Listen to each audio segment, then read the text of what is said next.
Bem, conforme nós combinamos, não é? A gente trazer aqui as bem-aventuranças, né? Mateus capítulo 5. Início do Sermão do Monte.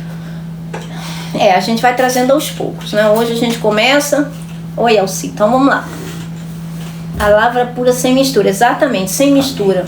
Tudo aquilo que é misturado, né, não é bom. E aí a gente entra aqui, vamos trazer exatamente a profundidade, né, do significado das palavras no grego, para que a gente possa conhecer aquilo que o Senhor Jesus veio trazer. Ele usou ilustrações, né, de coisas físicas para falar sobre coisas espirituais, que são verdades eternas. O que o homem chama de figurado, né, que é com relação ao espírito, Deus chama os dos homens, né, naturais, de figura. Então é trocado, gente. O que o homem pensa a respeito de Deus é contrário do que Deus pensa a respeito do homem. Agora, quem é que tem razão, né? Deus ou os homens? Vamos ficar com Deus, né? Porque afinal de contas ele é Deus. Então vamos lá. Jesus, vendo a multidão, subiu a um monte e, assentando-se, aproximaram-se dele os seus discípulos. Discípulos, né, são alunos, não é? São aqueles que estavam ali aprendendo do mestre, né, do mestre dos mestres. E, abrindo a boca, os ensinava, dizendo: bem-aventurados. Essa palavra bem-aventurados, tá? Ela é Macarios. Eu vou ler o significado delas aqui, dessa palavra para vocês. Que significa estar plenamente satisfeito, mas eu vou lá no significado delas, que é para a gente poder ter uma ideia mais... Macarios. Isso. Como que escreve? Calma, neném. Tenha calma. Aqui. Forma prolongada e poética de Macar, com o mesmo significado, supremamente abençoado. Por extensão, afortunado, próspero, pessoa de sorte, mais abençoado, feliz, bem-aventurado. Uma forma em prosa da poética Macar, que é um substantivo feminino. Bem-aventurado, feliz, bem-aventurado, afortunado, abençoado. Palavra usada nas bem-aventuranças sobre os que recebem a benevolência de Deus, independentemente de quais possam ser as suas circunstâncias. Veja, quando Deus abençoa, não está limitado nem confinado àquilo que os homens determinam. Tá? A bênção vem de Deus e não dos homens, tá bom? É diferente. Os homens, eles recebem. Então vamos lá. Então já começa por aí, tá? Então, mais supremamente abençoado, né? Plenamente satisfeitos. Veja, satisfeitos por todos os lados, supremamente abençoados serão, né? Ou são os pobres. Agora essa palavra, gente, é muito interessante, pobres, tá? Vamos lá.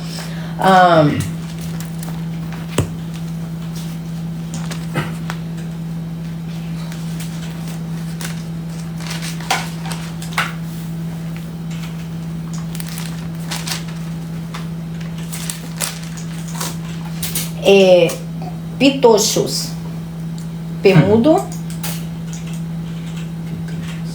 é uma forma alternativa, né, de uma outra, que quer dizer mendigo, como encolhido, isto é, pobre, indicando estritamente mendicância absoluta, ou pública, embora também usada em um sentido qualificado ou relativo, que, diferentemente de uma outra palavra que significa pobre também, significa apropriadamente dificuldade, nas circunstâncias em particular, em sentido literal, frequentemente utilizado, né, como mendigo, como pobre. Adjetivo de pitsu, encolher-se como um mendigo, pobre e desamparado. Agora veja, ele fala no espírito, de espírito. Então é aquele que sabe que é pobre, que carece do Espírito de Deus. Se ele sabe que é porque ele sabe que não tem. Então o que Jesus está dizendo?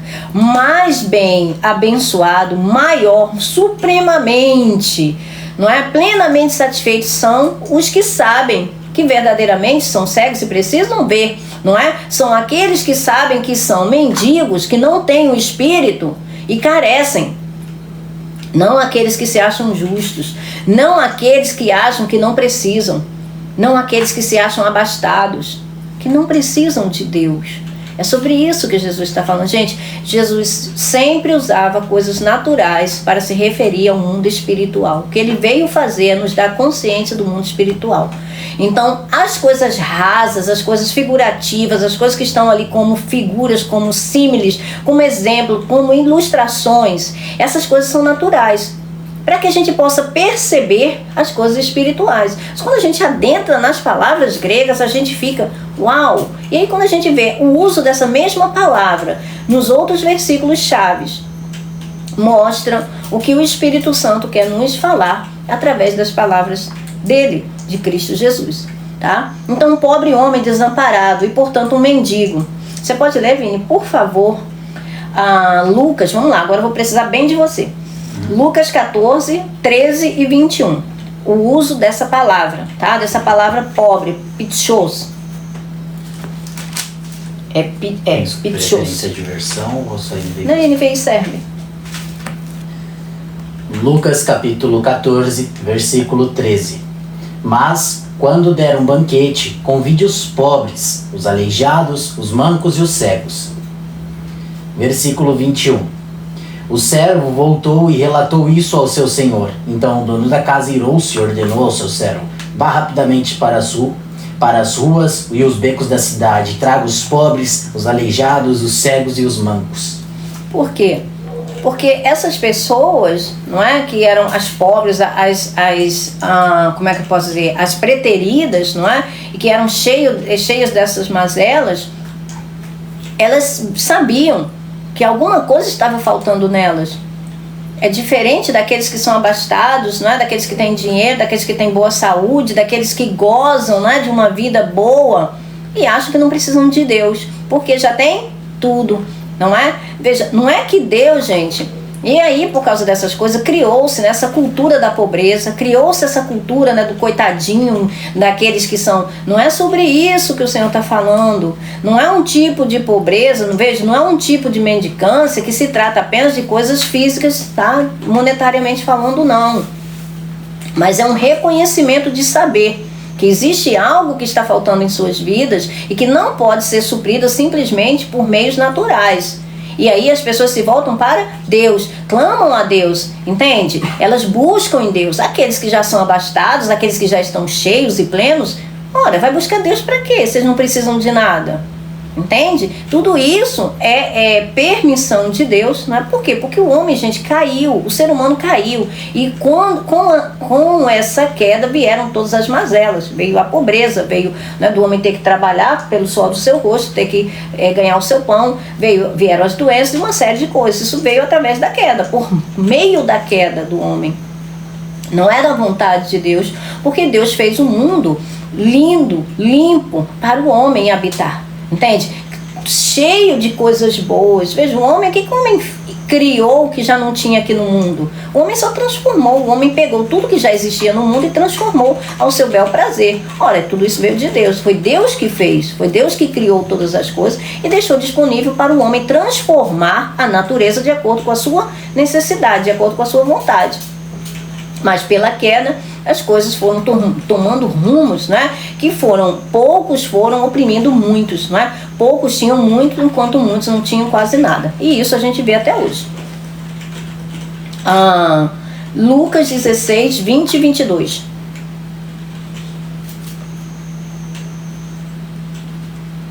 A parábola do rico e do Lázaro.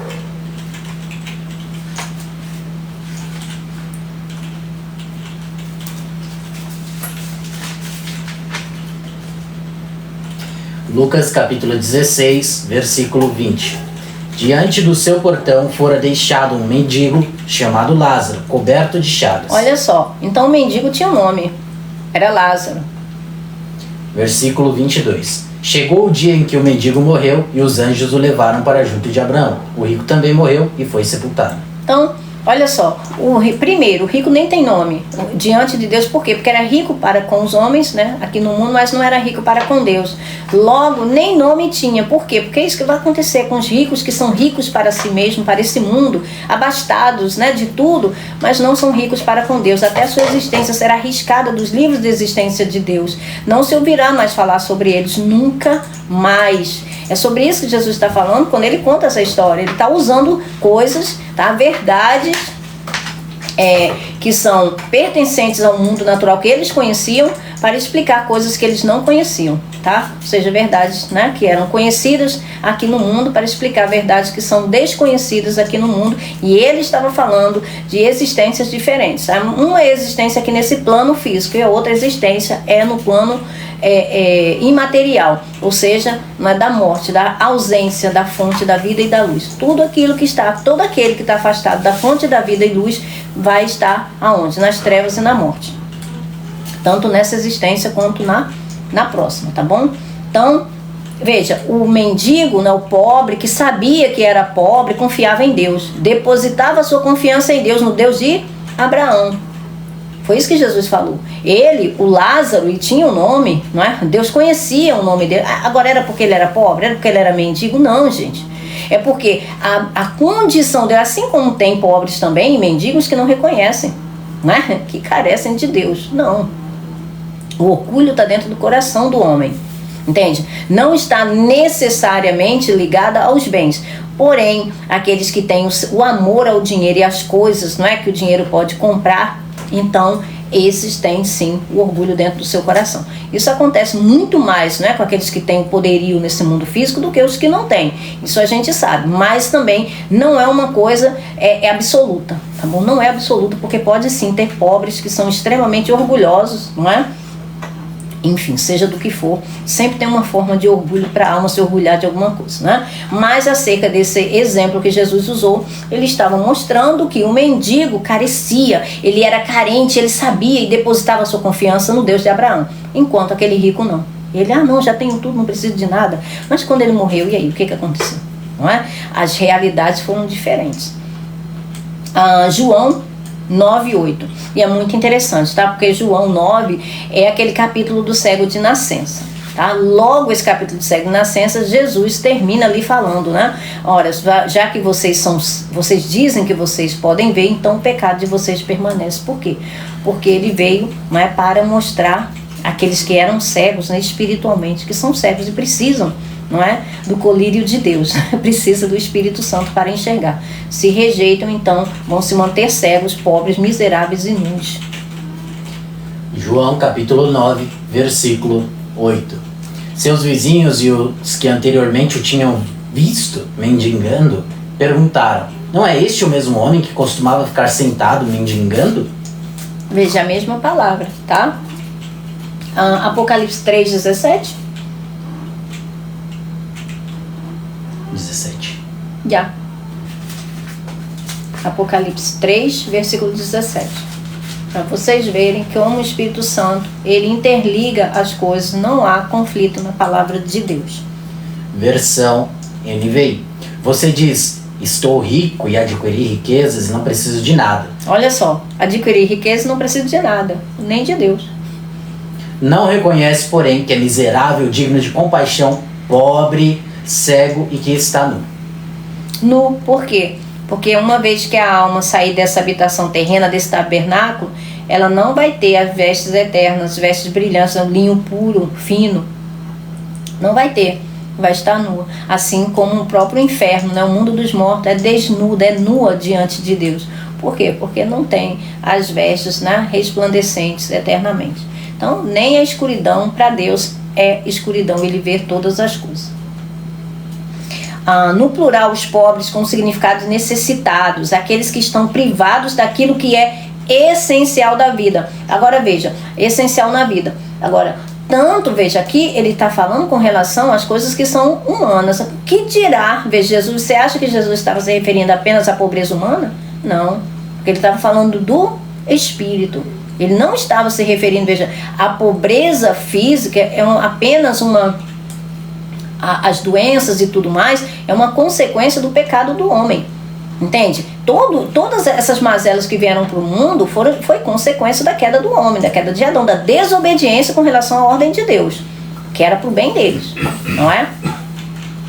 Foi esse o resultado da desobediência, tá? Então é sobre esse tipo de pobreza que Jesus está falando. Ele não está se referindo, gente. Veja, ele está usando algo natural para explicar coisas espirituais. Por isso que é do Espírito, é no Espírito, tá? Em Lucas fala a mesma coisa, mas não fala que é do Espírito. Por quê? Porque Lucas já tem um outro cunho. Lucas já traz mais a face de Cristo, não é? A face do Cordeiro como um homem perfeito. Então, ali ele fala de coisas mais terrenas. Sim, pobres em espírito. Ou seja, aqueles que carecem, não é?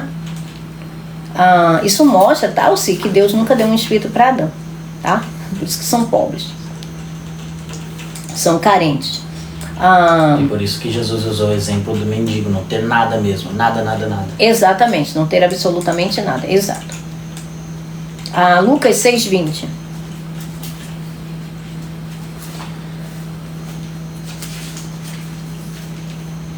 Porque existe outra palavra para pobre, tá? Que não é necessariamente um mendigo, mas é pobre, né? Que tem poucas posses financeiras. Mas o Senhor sabe usar as palavras, né? Olhando para os seus discípulos, ele disse: bem-aventurados vocês, os pobres, pois a vocês pertence o reino de Deus. Viu? Aos pobres, porque a vocês pertence o reino de Deus, ou seja, aqueles que sabiam, não é? Que careciam, que eram desamparados, que dependiam de Deus. Olha, não foi isso que Jesus disse? Os sãos não precisam de médico.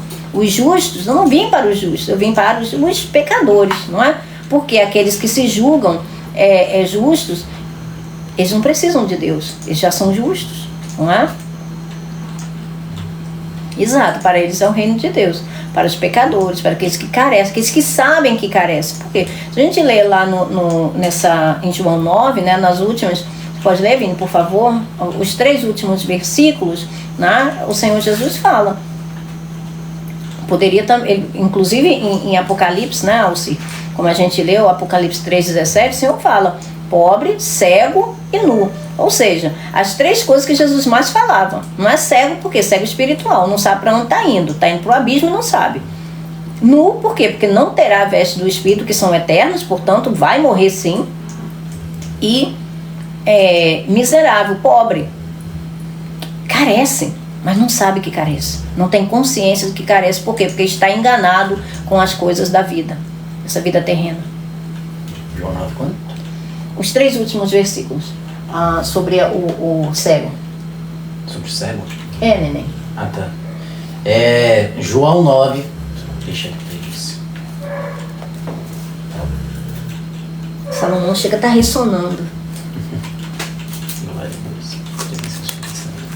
Tá em paz.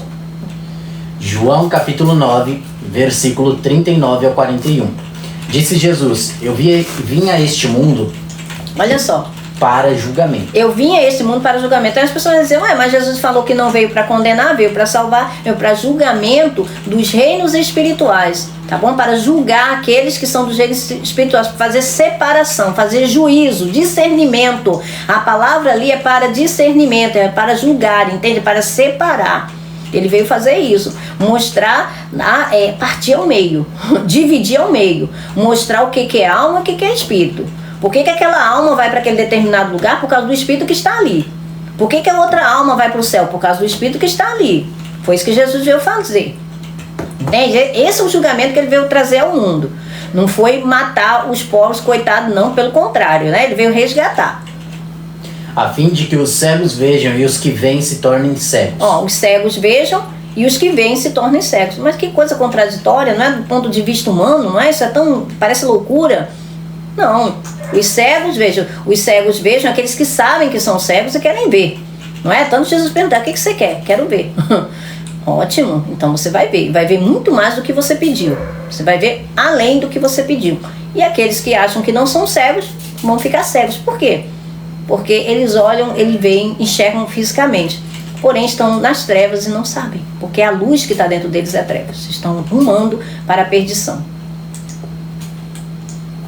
Alguns fariseus que estavam com ele ouviram-o dizer isso e perguntaram: acaso nós também somos cegos? Disse Jesus: se vocês fossem cegos, não seriam culpados de pecado. Mas agora que dizem que podem ver, a culpa de vocês permanece. Permanece. Por quê? Porque o mundo já está condenado em Adão. Jesus veio fazer o quê? Veio resgatar aqueles que querem, aqueles que desejam, aqueles que julgam, não é que carecem, os pobres. Os pobres no espírito, né? Os pobres de espírito. Eles sabem que precisa do Espírito de Deus, não é? Então eles estão clamando a Deus, estão pedindo a Deus. Agora aqueles que não acham, não é? Que se acham, né? Então vão permanecer na sua cegueira espiritual, vão permanecer nus e, não é, miseráveis eternamente. Gente, esse é o perigo daquilo que Jesus veio mostrar. O que Jesus veio mostrar, que está na camada mais adentro da palavra dele, exatamente de verdades que são eternas. Tá? Muitas vezes a gente se apega a muitas verdades naturais e esquecem que existe eternidade. Não é? Esse mundo aqui passa, essa vida aqui passa, ela é passageira. Mas e a vida eterna? Não é? É sobre isso que Jesus disse: olha, troquem o que é passageiro pelo eterno, em nome do eterno. Em meu nome, aliás, né? Em nome de mim mesmo, em meu nome, Jesus, troquem aquilo que é passageiro pelo que é eterno, para que vocês não se danem eternamente. Filhos frágeis, mas virtuosos. Exato. Vini, 2 Coríntios 6,10 pela OL. Por que pela OL, gente? Porque eu verifico as versões, tá bom? Eu faço comparativo das versões, uma a uma, e aí eu vejo aquilo que o Espírito Santo está nos trazendo dentro dessa revelação, que mais é adequada, que mais chama atenção, que mais é propícia, sabe? Que é mais certeira, mais com um bisturi, não é? Algo ali que vai bem certo, bem certeiro, bem preciso. Temos sido entristecidos, mas nunca perdemos a alegria do Senhor. Somos pobres, mas nunca perdemos a alegria do Senhor. A alegria do Espírito, porque o Senhor é o Espírito. Viu? Então é a alegria o fruto. Ele tinha a alegria que estava dentro dele, ninguém podia tirar. Não era a circunstância que tirava os frutos do Espírito, porque está dentro. Não depende de circunstâncias fora. Somos pobres, mas enriquecemos os outros espiritualmente. Viu? São pobres por quê? Porque o apóstolo Paulo, como os outros, não se prendiam às cobiças desse mundo, não gastavam seu tempo com as cobiças desse mundo, mas buscavam a pátria, né? A verdadeira pátria, que é a celestial. Por isso eles não buscavam as riquezas desse mundo, né? Eram pobres aqui no mundo, porém riquíssimos, né? No porvir, meu Deus. Enfim, que são inteligentes, muito inteligentes. Trocaram as riquezas, né, desse mundo que enferrugem, as traças corroem e os ladrões roubam, né? Por aquelas que são eternas, que são perfeitas e inabaláveis. Mas enriquecemos os outros espiritualmente. Nada nos pertence, mas temos tudo. Amém. Tiago, capítulo 2. O versículo, eu quero o versículo 5. Qual versão? NVI pode ser? Não, NVI não. Comparar as versões, porque essa palavra de Tiago, se eu não me engano, deixa eu ver. Não, pode ser pela OL. Pela OL mesmo. Tiago 2, versículo 5, versão OL. Ouçam, queridos irmãos, Deus tem escolhido gente pobre nesta terra. Olha, Deus tem escolhido gente pobre nessa terra. Olha a economia de Deus, olha como Deus vê as coisas, que não é como o homem vê, não é? Veja, gente, Deus não faz apologia à pobreza, tá bom? Mais uma vez, não é isso, tá? Deus escolhe aqueles que são nada, né, para lhe dar as suas riquezas, tá bom? E nem sempre, tá? Veja, aquele que sabe administrar as coisas dessa vida vai receber, não é? Para compartilhar com aqueles que não têm. Entende? Ele não vai dar para todos, por quê? Porque as riquezas corrompem, não é? As pessoas, e às vezes faz com que o Filho de Deus estaque, paralise ali naquele nível espiritual. Por quê? Porque ficou cuidando só das riquezas da vida e esqueceu das riquezas espirituais. Isso é uma armadilha, tá? Que Satanás tem usado durante muitos anos para poder enredar as pessoas e trocar o valor das coisas. escolhido gente pobre nesta terra para serem ricos na fé, garantindo-lhes a entrada no reino do céu que Deus prometeu aos que o amam. Viu? Então, veja, ricos na fé. Então, quando a gente não coloca, não é, nossa esperança nas riquezas dessa vida, a gente recebe as coisas que são próprias da fé, né? Ou seja, aquelas que são inabaláveis. Consequentemente, pobre, humilde, de classe baixa, incluindo também a ideia de estar afligido, angustiado. E aí vem uma série, né, de palavras com sentido figurado, olha, com sentido figurado em Mateus 5,3, que é o que nós estamos lendo aqui. Pobres de espírito significa aqueles que reconhecem o seu desamparo espiritual, logo não tem um espírito, não é? Isso mostra que Deus não deu o espírito completo, não é mais apenas um fôlego de vida. E aí, se a pessoa não tem um espírito completo, que é o espírito de Cristo, logo ela carece. Aqueles que carecem vão buscar. E aqueles que não carecem, como é que busca? Né? O que eles não acham que carecem. Aí é que mora o perigo. Então vamos lá. Continuando. Então vamos voltar aqui.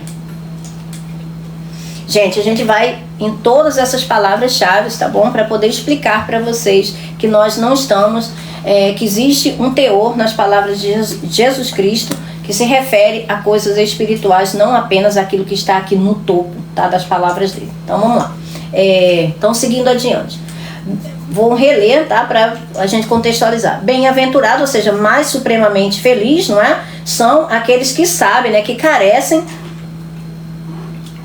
do Espírito, não é? Que carecem do Espírito. Veja, a palavra no grego aqui é pneuma, tá? Que significa Espírito.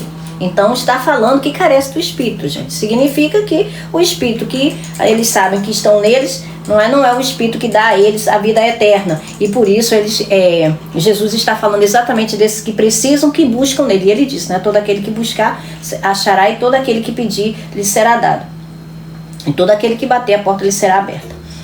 Porque deles é o reino dos céus. Ora, não foi isso que o apóstolo Paulo disse, não é? Que Deus e o Senhor Jesus disse, né? Agradou a Deus dar a vocês pequeninos o reino dos céus, o reino de Deus, não é? Agradou Deus, agradou ao Pai dar a vocês. Por quê? Porque esses que reconhecem que necessitam são esses que vão herdar, são esses que vão receber, não é? O reino de Deus. E vão entrar, vão receber o Espírito. Não tem como entrar no reino de Deus se não for pelo Espírito. Entende? E aqueles que se julgam, que não carecem, que não precisam, como é que vão receber uma coisa que eles não precisam? Entende? E aí, é por isso que a fé é anulada. Por quê? Porque eles ficam com as coisas terrenas e esquecem, né, que a eternidade, eles não levam em consideração a eternidade, porque não acreditam, não é? Estão mais ocupados com as suas vidas abastadas aqui nessa terra, aqui nesse mundo. Bem-aventurados os que choram. E vejam, porque deles é o reino dos céus, porque Deus também fez, tá? A Jerusalém celestial, e a gente vai entrar nesse contexto também, é um pouco mais aqui abaixo, tá? A Jerusalém celestial, Deus fez para os seus filhos, Deus fez para aqueles, né, que são descendentes de Abraão, né, da descendência de Abraão por Jesus Cristo, aqueles que têm a fé, como Abraão teve, né, e creem no Filho de Deus, naquele que é a salvação eterna.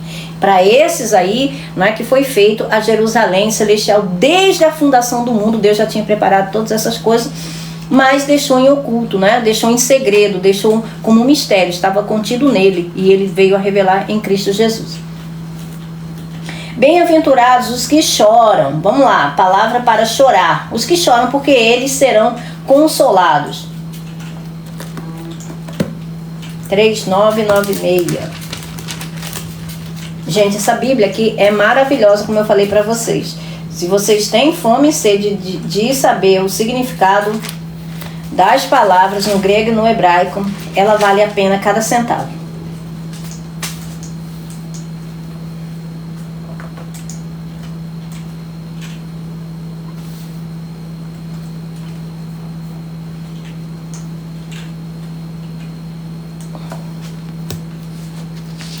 Só verificar se está certinho.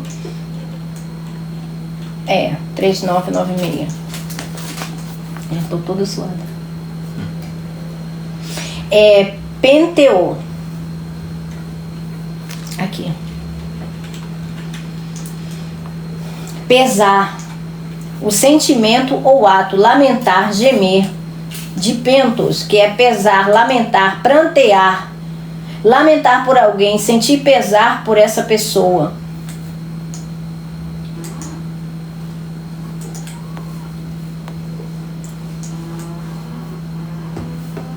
Então, são as pessoas, não é, que lamentam, são as pessoas que choram por si mesmas, não é? E choram por aqueles que estão perdidos nesse mundo, ou seja, pessoas que não estão satisfeitas, não é, com essa vida, da forma simplesmente, e aceitam, não é, as coisas dessa vida como os outros. Ah, não, é assim mesmo, tá tudo bem e tal. Não, vamos vamos viver, não é, o agora, vamos aproveitar a nossa vida enquanto a gente está aqui, porque a vida é curta, vamos fazer aquilo e aquilo outro. Ah, não, vamos aproveitar tudo. Não, as pessoas, esses que choram porque veem, não é, que não é bem assim, que a vida passa, que a vida é curta, mas a eternidade não é sobre essas pessoas que o Senhor Jesus está falando. Está falando sobre as pessoas que não aceitam, não é, viver essa vida simplesmente se esbaldando, não é, nesse banquete, não é, da carne, não é, nessas coisas, e ignorar o porvir, ignorar a vida eterna. Essas pessoas que choram e se lamentam por si, pelos seus familiares, por si e pela sua nação, por si e pelos outros, não é, que sente compaixão, não é, essas pessoas que estão sempre clamando, sempre angustiadas, lamentando-se diante de Deus. Gente, não é aquele muro lá da lamentação não, tá? Não é aquelas coisas não. É o bater no peito, tá? Espiritualmente falando, da dor de dentro de um coração sincero diante de Deus. Não é por ver as injustiças dessa vida, por ver que as pessoas não dão credibilidade ao autor da vida, aquele que criou todas as coisas. Veja, uma pessoa que geme, não é, como o apóstolo Paulo diz, nós que gememos, né, nesse tabernáculo, nesse tabernáculo terreno, não é? É sobre isso que o Senhor está falando, tá? Porque eles serão consolados no reino espiritual. Não vai haver mais choro, não vai haver mais morte, não vai haver mais tristeza. Essas coisas que a gente vê aqui, as injustiças sociais, como essa questão aí de Marajó, não é? Da ilha de Marajó, onde tem tantas crianças sendo, enfim, passando por determinadas coisas que está muito aquém, não é, da realidade que era para ter uma criança, não é? Tudo isso tem uma fonte, gente, a fonte é espiritual. E as pessoas que, né, isso faz a gente chorar, isso nos coloca, não é, de joelhos diante de Deus, para que a gente, né, implore, peça a Deus, não é, que tenha misericórdia dessas crianças, que leve de alguma forma ali a salvação, não é, que leve o resgate para essas pessoas. A gente não sabe como, mas Deus sabe, Deus tem os meios dele, Deus tem anjos, Deus tem poder para fazer infinitamente mais do que tudo quanto pedimos ou pensamos. No reino celestial nós não teremos mais que ver essas coisas, não é? Não saberemos mais sobre essas coisas, e glória a Deus eternamente por isso. Mas enquanto estamos aqui, a gente tem, né, que interceder por isso. Bem-aventurados os mansos, vamos lá. Mansos, 42, 39. Opa, abri em cheio. Praus, tá? Mansos é praus. Onde? Aqui. P-R-A-U-S. Aparentemente uma palavra primária, manso. Opa! Acho que já tem aqui uma familiaridade, não é, gente? A gente conhece alguém que era manso e humilde, não é? Isto é, consequentemente, humilde. Manso. Adjetivo que significa manso, brando, gentil. Você pode ler, Vini, por favor, Mateus 11, 29. Jesus falando de si. Assim como o apóstolo Pedro, talvez a mesma palavra, tá? Que eu fui verificar, embora não esteja aqui no dicionário, mas eu fui verificar porque eu tenho a interlinear no grego, não é? E é a mesma palavra, tá? Praus. Mateus capítulo 11, versículo 29, versão NVI. Tomem sobre vocês o meu jugo e aprendam de mim, pois sou manso e humilde de coração, e vocês encontrarão descanso para suas almas. Humilde de coração, mas tem uma versão que fala de espírito, não é, irmão? Vou ver. Mateus 11, 29. Faz uma comparação aí, por favor. Veja, o apóstolo Pedro, em 1 Pedro 3,4, ele fala desse mesmo tipo de espírito, tá? Ou seja, está falando do mesmo espírito de Cristo, né? Um único espírito, como diz o apóstolo Paulo em 1 Coríntios 12. Todo 1 Coríntios 12, né? Quando está ali falando dos dons, ali logo do início, ele fala um único espírito, um único Senhor, o mesmo Senhor. Sim, versão VFL. Aceitem o meu ensino e aprendam de mim, pois eu sou paciente e tenho espírito humilde. Dessa forma vocês encontrarão descanso para as suas almas. 1 Pedro 3,4.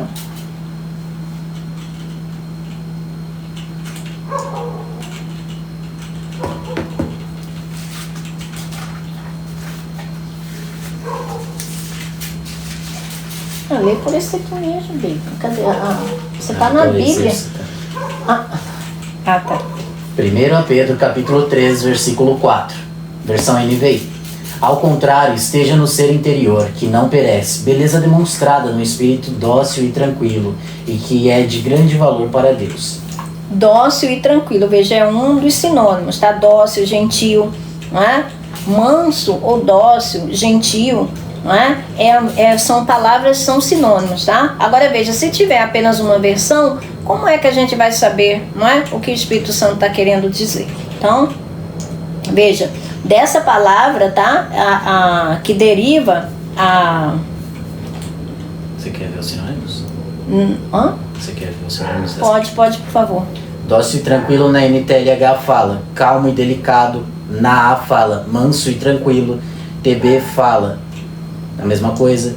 NVT, amável e sereno. A21. Amável e sereno, olha só, viu? Já abre mais nosso entendimento, né? A21, gentil e tranquilo. NBV, amável e manso. VFL, manso e tranquilo. Pronto. ARC, manso e quieto. Manso e quieto, ou seja, não fica por aí fazendo essas arruaças como as pessoas mostram, né? O Espírito Santo, gente, o Espírito Santo. E para testificar acerca do que você está falando da arruaça, BLT diz gentil e pacífico. Não procede do mesmo Espírito de Cristo Jesus. E aí, uma palavra que vem, né, dessa praus, né, que é prautês, que é um fruto do Espírito, veja.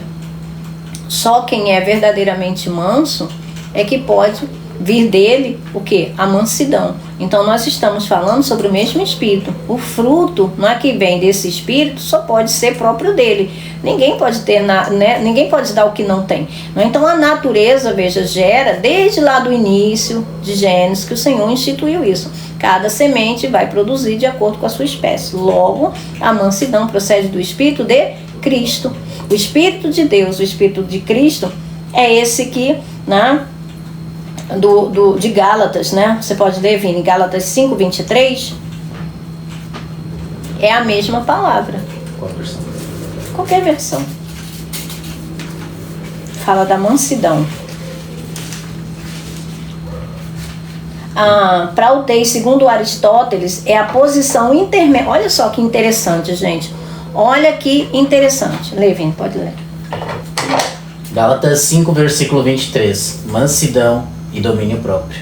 Então, mansidão, não é? Vem de praus, não é? Que é um fruto do Espírito, desse Espírito que é Cristo Jesus, Espírito de Cristo Jesus. Então, é esse Espírito que está em nós e precisa, gente. A gente precisa conhecer essas coisas, né? Para que seja produzido em nós. Olha só que interessante, esse tradutor, a nota que ele deixou aqui. Prautês, segundo Aristóteles, veja, Aristóteles, não é? Era um filósofo, né? Muito conhecido.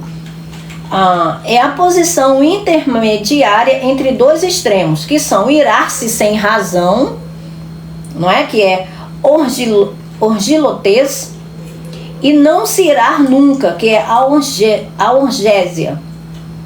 É o resultado da decisão de um homem forte, de um homem forte, de controlar suas reações em submissão a Deus. É um equilíbrio nascido da força de caráter e deriva da firme confiança em Deus, e não da fraqueza ou temor.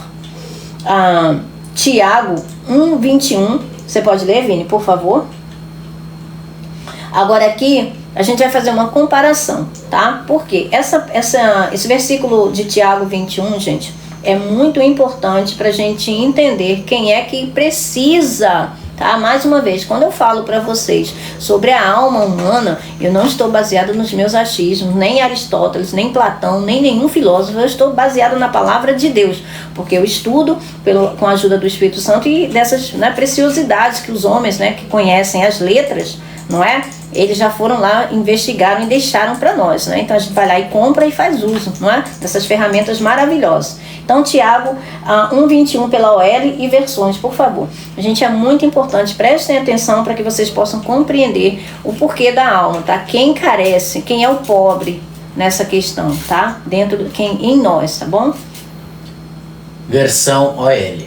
Por isso, desembaraçem-se de tudo que é sujo e mau e recebam com um espírito dócil a palavra que foi semeada nos vossos corações e que pode salvar as vossas almas. Olha só, então a palavra que foi, né, plantada, que foi semeada em nosso coração, procede de que espírito? O Espírito de Cristo. Entende? Esse espírito dócil, esse espírito manso, que a gente acate essas coisas, essas palavras, que é que pode salvar nossas almas.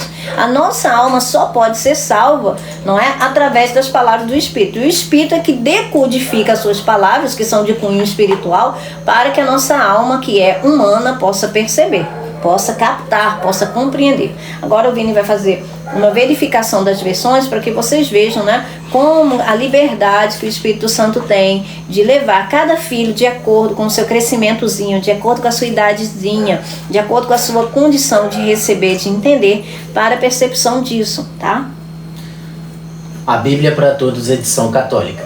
Por isso, ponham de lado toda a espécie de impureza e qualquer resto de maldade, e recebam com humildade a semente da palavra de Deus que tem poder para vos salvar a vida. Olha só, a semente da palavra de Deus que tem poder para salvar a vida. Vida é psique, tá? A palavra que está sendo empregada, tá, no texto de Tiago é psique, e psique é alma. Os tradutores usam, né, a palavra vida também para psique, mas é alma, tá bom? É a força vital, a essência humana do ser humano é a alma, tá bom? E ele diz, né, os restos, né, das coisas, sujas. Ponham de lado toda a espécie de impureza e qualquer resto de maldade. Olha só, qualquer resto, por quê? Porque se a gente não for, né, aprendendo com o Espírito, não é? A nossa alma vai continuar na velha mentalidade. O nome disso é metanoia, mudança de mente, mudar de pensamento a respeito de Deus, sobre Deus. Versão BLT. Então, livrem-se de toda sujeira moral e da maldade. Aceitem com humildade a mensagem que foi colocada em seus corações, pois é isso que pode salvá-los. Ou seja, nossos corações, não é? Como Jesus disse na parábola do semeador, aquele que acatou, aquele que recebeu, essa semente vai germinar e dar de acordo com a sua espécie. Versão NVI. Você vê que está tudo dentro daquilo que o Senhor está falando. A gente não está indo em nenhum outro lugar. Quer dizer, a gente está indo, né, em vários lugares para testificar o que o Senhor está dizendo aqui no Sermão do Monte, não é? Nas boas aventuranças. Ou seja, são bens duráveis eternamente. É isso que ele está dizendo. Mas nenhum outro local, senão a palavra. Senão a palavra, exatamente. A gente mostrando, tá? Pela palavra, ou melhor, a palavra mostrando, né? Dando testemunho de si mesmo, que ela não se contradiz, tá bom? O que Jesus disse aqui é confirmado nos telhados, não é? Por todos os lados, por todos aqueles que têm o mesmo Espírito. A gente já foi a Tiago, a gente já foi a Pedro, a gente já foi a Paulo, não é? A gente já foi em várias cartas e todos dizem a mesma coisa. Versão NVI.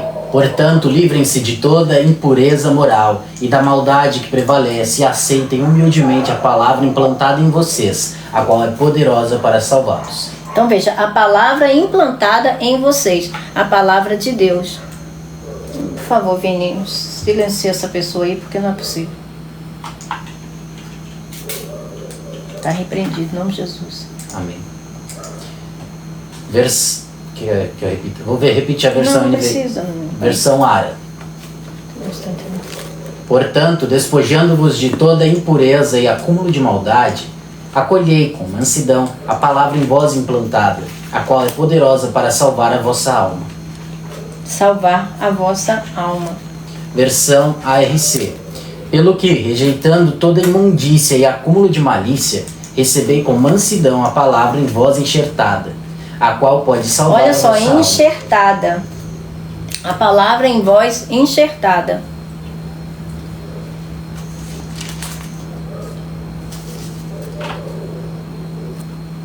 Continua? Uhum. Versão VFL. Portanto, evitem tudo que é imoral e deixem de praticar as coisas más, que tanto os influenciam. Aceitem com mansidão a mensagem que Deus plantou em seus corações, a qual é poderosa para salvar as suas almas. Tá bom.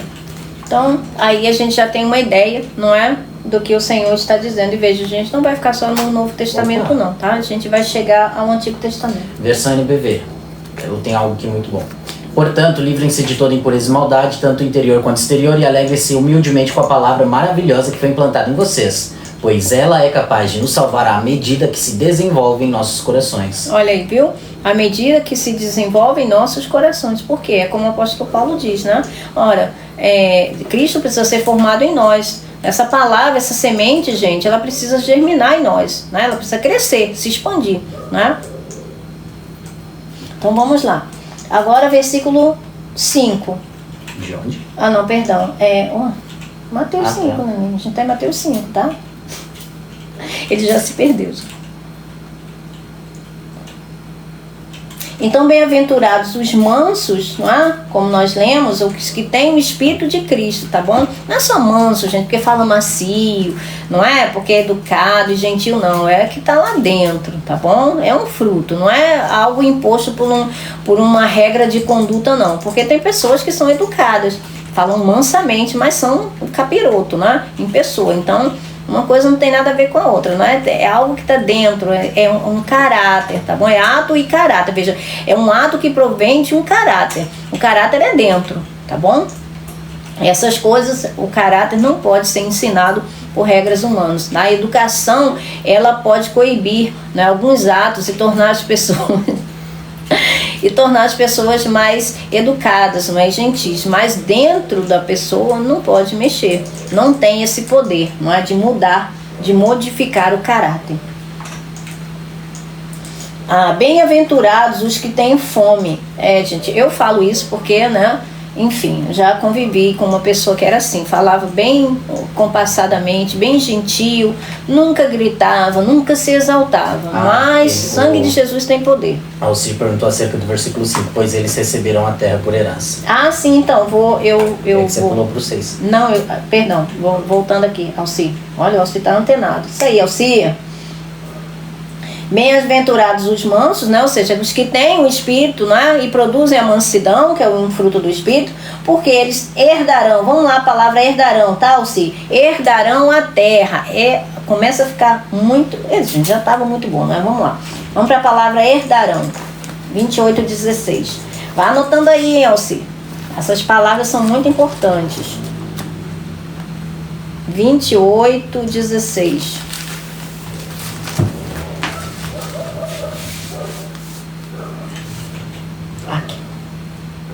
Nossa, essa daqui é uma palavra, né? Kleronomeo. Aquele acentozinho em cima do E. Kleronomeo. Acento no O. No O também. Ser um herdeiro, literal ou figurado. Obter por herança, herdar. De kleronomos. Um herdeiro.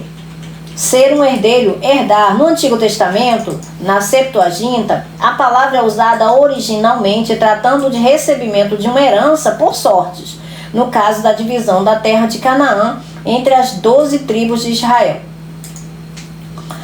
Consequentemente, no Antigo Testamento, de modo geral, herdar, ser herdeiro, em um sentido absoluto, como está descrito pelo apóstolo Paulo em Gálatas 4:30. Você pode ler, Vini, por favor?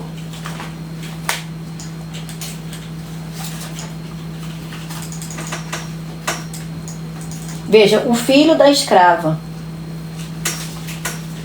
versus o filho da mulher livre.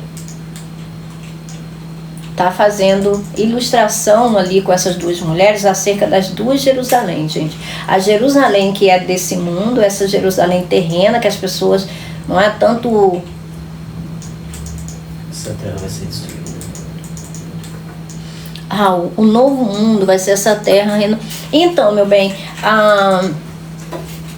veja, vai começar a ver isso para Deus. O milênio é um dia, tá? De Deus. O milênio para Deus é um dia. Então a gente vai viver um dia aqui nessa terra, tá? Onde Deus vai julgar esses seres, não é? Que sobraram ali da grande tribulação e tudo mais, não é? São seres terríveis, são homens habitantes na terra que não receberam, tá? Jesus Cristo como Senhor, mas o Senhor vai reinar, né? Vai ser o reinado do justo, não o reinado justo, né? Sobre a terra, sobre esses aí onde Jesus vai estar julgando, né? Fazendo ali todo o desfecho. Depois Satanás será solto, vai enganar, né? Vai haver aquela última batalha do Armagedon, e aí vai vir o trono branco, e aí é que Deus vai fazer nova todas as coisas, porque eles vão dar um tiro no próprio pé. Não é? Provavelmente vão disparar aí todas as ogivas nucleares que eles têm, não é? Para destruir o mundo, para acabar com o reinado do Cordeiro, né? Do Messias, não é? E os seus escolhidos e os seus filhos. Porém, eles vão aniquilar a si mesmos. Por quê? Porque nós já estaremos nos corpos gloriosos, não é? Seremos os homens espirituais, e não vai fazer nenhuma... acho que vai polir as unhas, né? Talvez, quem sabe. Não vai fazer absolutamente nenhum mal para nenhum dos filhos de Deus. Agora, aqueles que não têm o Espírito de Cristo, esses sim, não é? Infelizmente, vão partir dessa para pior, não é? Porque não vai restar mais nenhuma salvação, nenhum apelo, nem mais nada, porque quando o trono branco vier, vai ser apenas para a morte eterna, não é? A segunda morte, a separação definitiva. Ora, não quiseram viver, não é, nesse mundo, então viverão afastados eternamente. Então, é sobre isso, tá bom? Mas enquanto tiver o milênio, não. No milênio a gente ainda vai estar ainda, né? Tanto que teremos aí a árvore, né, da vida para muitos que precisarão, né, de remédios e tudo mais. Enfim, gente, isso é uma outra história para um outro tempo, né, para um outro momento, senão a gente vai ficar... Não, meu bem, a gente vai continuar ainda, Alci. E continua aqui com nós, querido. Paciência do Espírito, não é nosso, não. A gente só se alimenta, né? E aí a gente vai crescendo mais e mais, a gente vai ficando cada vez mais parrudinho. Gostaria de ouvir a interpretação do senhor mesmo do versículo. Obrigado pela paciência comigo. Então vamos lá.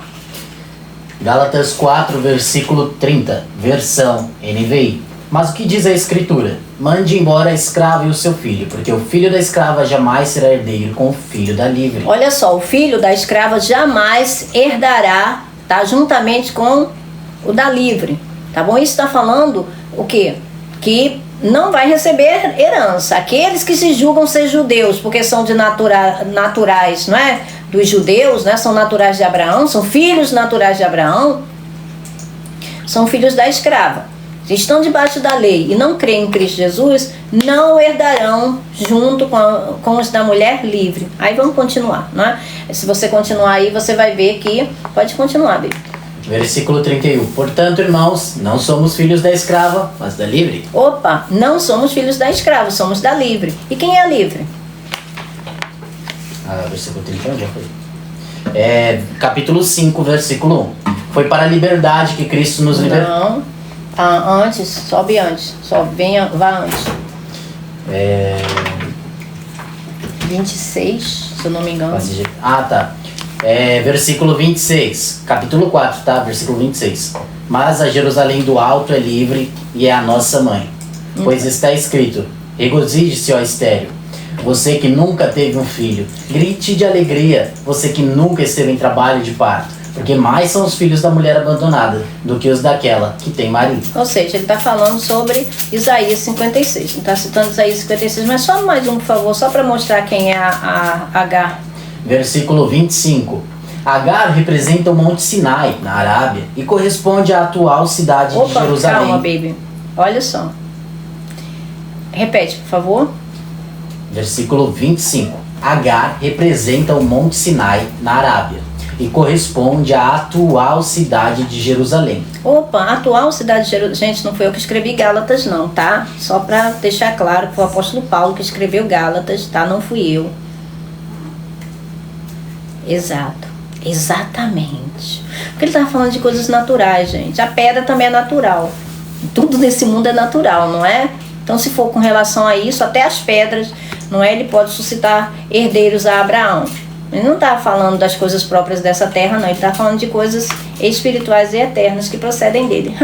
E aí, esses homens, não é? Letrados, cheios de conhecimento de genealogia e tudo mais, que a gente fica até bambo quando ouve, fica tonto, não é? Começa a dar um nó na cabeça da gente, fica assim, como? Gente, não, veja, está faltando é ler as cartas do apóstolo Paulo, onde a gente encontra a vontade de Deus. Mas não é a vontade deles, não é? Mas a gente tem que ficar com a vontade de Deus. Sobe mais uma aí, baby. Versículo 24. Isso é usado aqui como ilustração. Estas mulheres representam duas alianças. Uma aliança procede do Monte Sinai e gera filhos para a escravidão. Opa, gera filhos para a escravidão. Escravidão de quê? Do pecado. Da carne. E... aí volta para o versículo 25. Esta é Agar.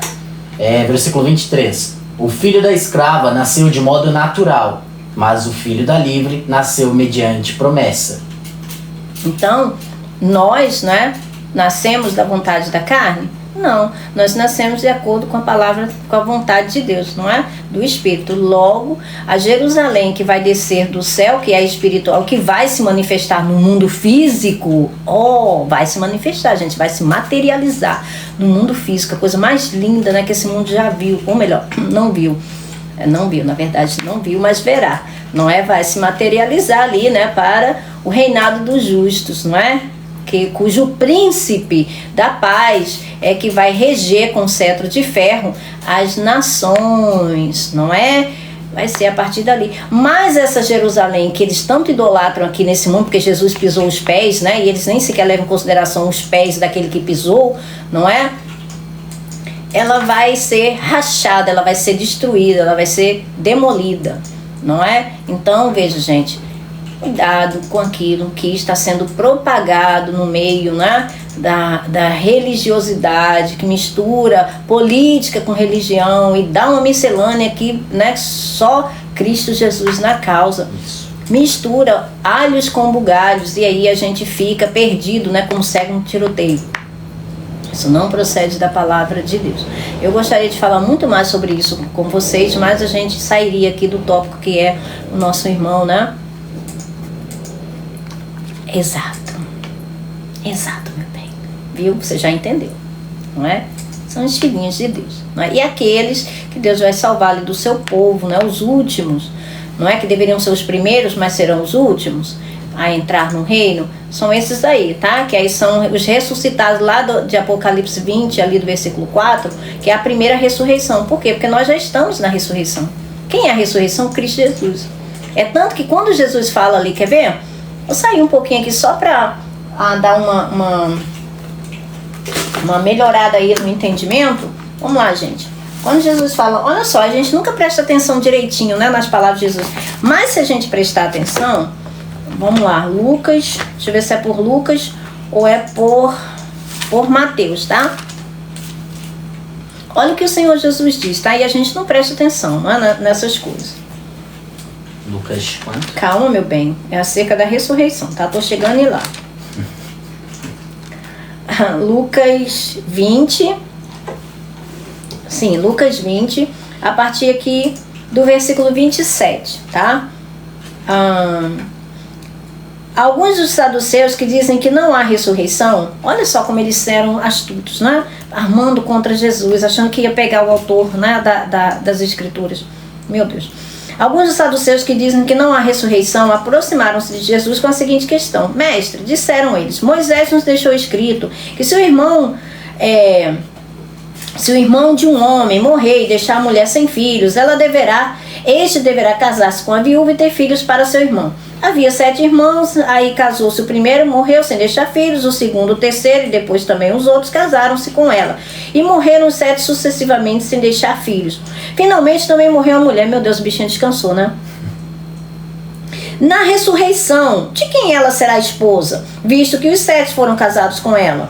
Jesus respondeu: os filhos dessa era dos físicos, dos naturais, tá bom? Casam-se e são dados em casamento, mas os que forem considerados dignos de tomar parte na era que há de vir, ou seja, aqueles que forem dignos, aqueles que receberam o Espírito Santo, aqueles que forem filhos dele, né, receberem a semente divina implantada no seu coração, que é capaz de salvar as suas almas, não é?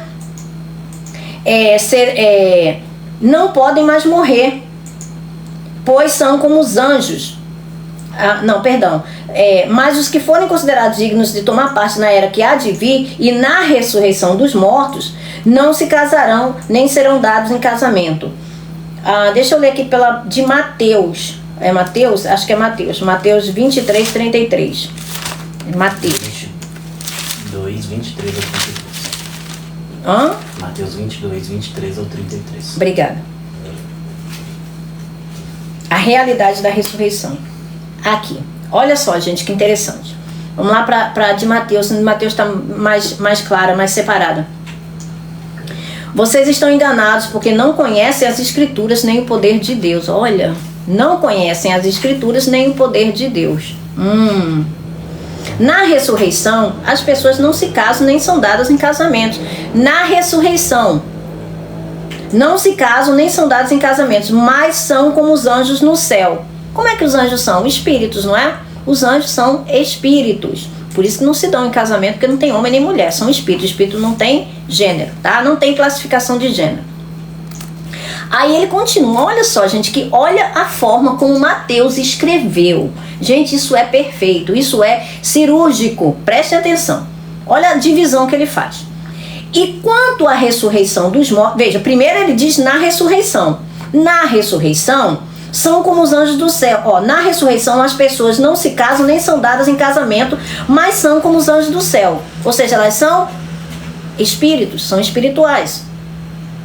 E quanto à ressurreição dos mortos, vocês não leram que Deus disse? Eu sou o Deus de Abraão, o Deus de Isaac e o Deus de Jacó. Ele não é Deus de mortos, mas Deus de vivos. Então veja, olha como ele separa. Primeiro, na ressurreição, quem é que está na ressurreição? Quem é a ressurreição? Gente, é Jesus. Jesus disse: eu sou a ressurreição e a vida. Aquele que crê em mim, ainda que morra, viverá. E os que estiverem vivos e creem em mim, não morrerão eternamente. Não morrerão nunca, jamais.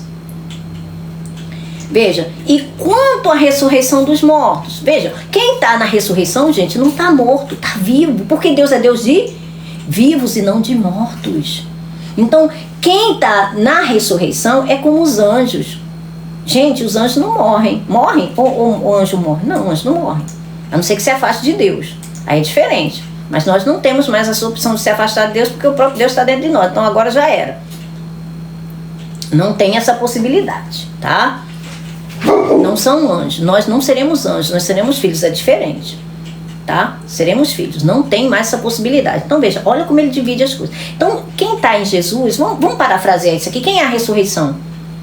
Não é Jesus? Então eu poderia dizer assim, ao invés de dizer na ressurreição as pessoas não se casam nem se dão em casamento porque são como os anjos no céu, eu poderia dizer assim, em Cristo as pessoas não se casam nem se dão em casamento, mas são como os anjos no céu. Por quê? Porque Cristo é a ressurreição e a vida. Logo, quem está em Cristo nunca morrerá, mas viverá eternamente. Agora, e quanto à ressurreição dos mortos?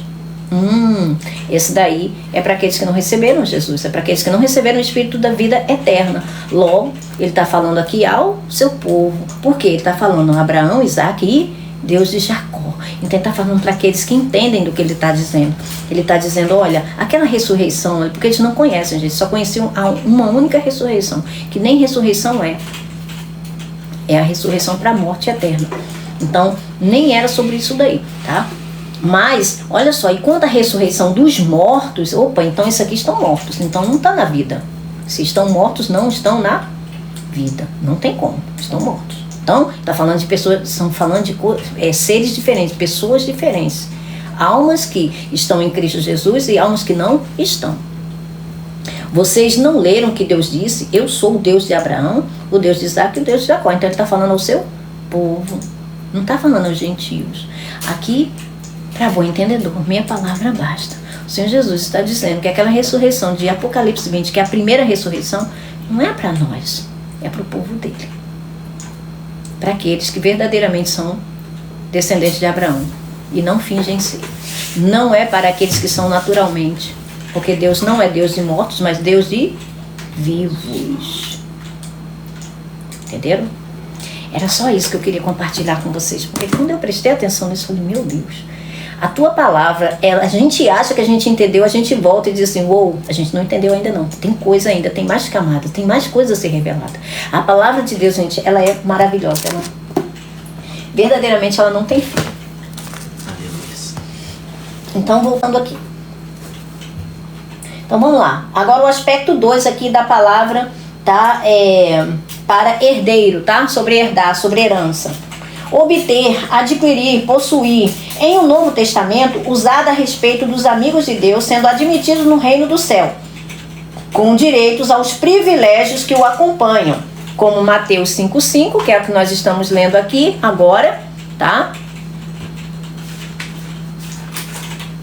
Mateus 11:29. Isso aí, muito bem. Não, Mateus, né? Você está falando sobre o vir a Cristo, né? É João, em João, que ele fala, né? No João 11, que ele fala, eu sou a ressurreição e a vida.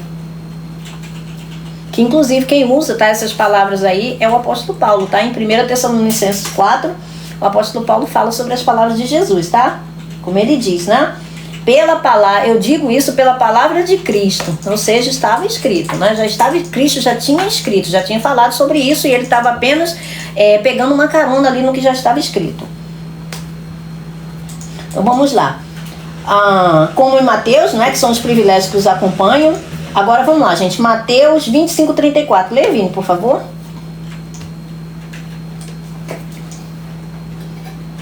Aonde essa mesma palavra é encontrada. Mateus capítulo 25, versículo 34.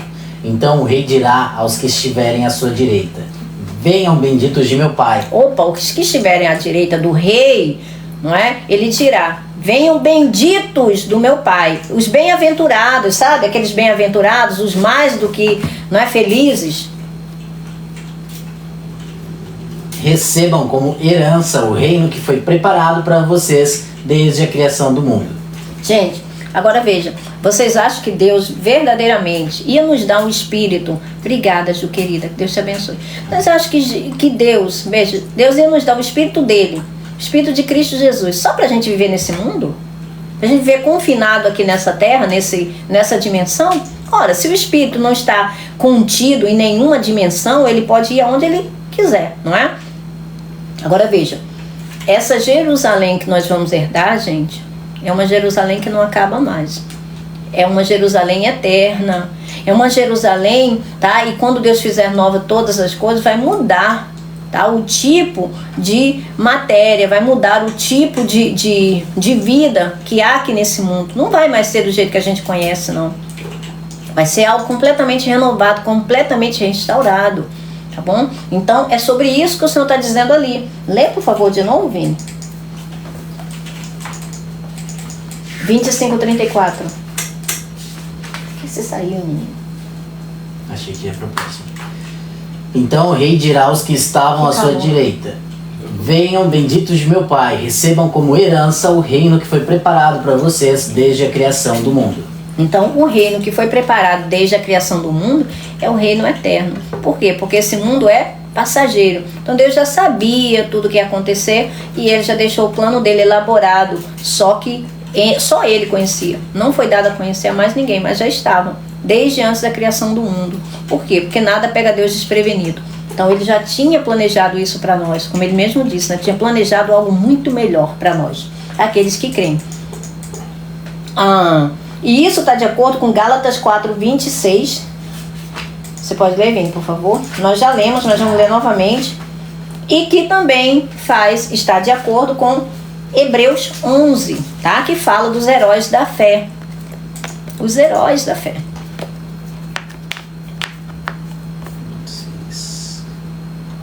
Gente, tudo a mesma palavra, tá? Onde a gente encontra a mesma palavra, tá? Versão NVI. Mas a Jerusalém do alto é livre e é a nossa mãe.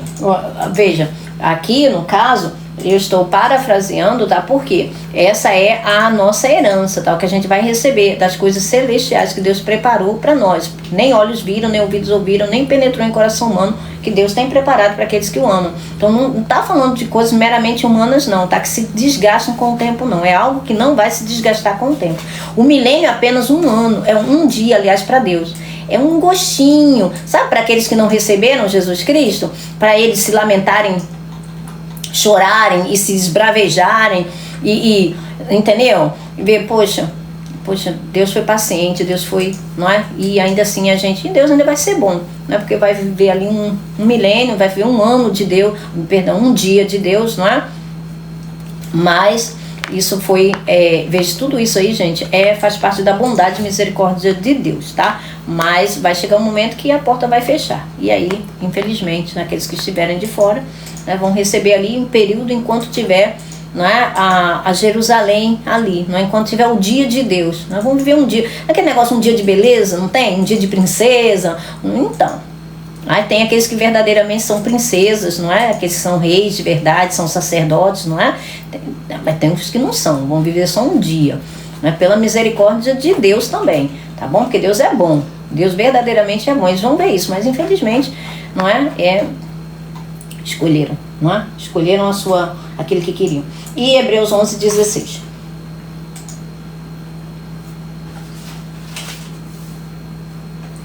Em vez disso, esperavam eles uma pátria melhor, isto é, a pátria celestial. Por essa razão... pátria melhor, a pátria celestial, que vai descer, não é? Por essa razão, Deus não se envergonha de ser chamado Deus dele e lhes preparou uma cidade. Olha, viu? Deus não se importa de ser chamado Deus dele, ele lhes preparou uma cidade. Essa cidade é a Nova Jerusalém, gente. Essa cidade é a cidade mais linda, né, de todo e para sempre. Não é? Foi isso que Deus fez para aqueles que o amam. Viver, desfrutar eternamente. Herdar a vida eterna. Aqui quando o apóstolo Paulo faz essa, de Gálatas 4:30, tá, que está falando sobre o filho da escrava não vai herdar junto com o filho da livre, está falando sobre as duas naturezas, tá? Aqueles que não têm a natureza do filho, não vai herdar as coisas que são próprias do filho. Por isso são herdeiros, tá? Herdeiros de Deus e herdeiros com Cristo Jesus. Os co-herdeiros com Cristo Jesus. Então são herdeiros de Deus e co-herdeiros com Cristo Jesus. Quem não vai herdar, não é, da parte de Deus nem de Cristo Jesus, é da escrava, tá? Exatamente, para aqueles que aceitam, não é? Lucas 10:25. A mesma palavra herdar. Obrigada, Juju e Tânia. Muito obrigada, meninas. Deus abençoe vocês. Isso faz com que a nossa live, né, alcance aí mais vidas, mais pessoas possam receber, né, conhecerem da verdade de Deus, porque são coisas simples, estão descritas na palavra, mas os mestres aí, né, eles fazem uma miscelânea tão grande que a pessoa fica até tonto, né, não consegue entender nada, e aí acaba que ninguém entende, né, e aí fica só eles detendo ali o conhecimento, né, e escravizando os outros, né, através do medo. Obrigada, Ju, obrigada, Tânia, que Deus os abençoe. Lucas capítulo 10, versículo 25, versão NVI. Certa ocasião, um perito na lei levantou-se para pôr Jesus à prova e lhe perguntou: Mestre, o que preciso fazer para herdar a vida eterna? O que preciso fazer para herdar a vida eterna? Não é? Só tinha uma coisa só, não é? Recebê-lo, né? Crer naquele que o enviou, não é? E se aquele homem, está falando sobre o jovem rico, não o homem rico, aquele jovem rico, se ele queria ser perfeito diante de Deus, usando a lei, não é? Então ele fosse lá e, como é que eu posso dizer? Se opusesse à sua própria vontade, não é? E fizesse a vontade de Deus. E ele disse o quê? Ficou triste, né? Porque ele era muito rico. Era rico para com os homens, é rico aqui no mundo, mas não era rico para com Deus. Era um hipócrita, na verdade. E Lucas também 18:18.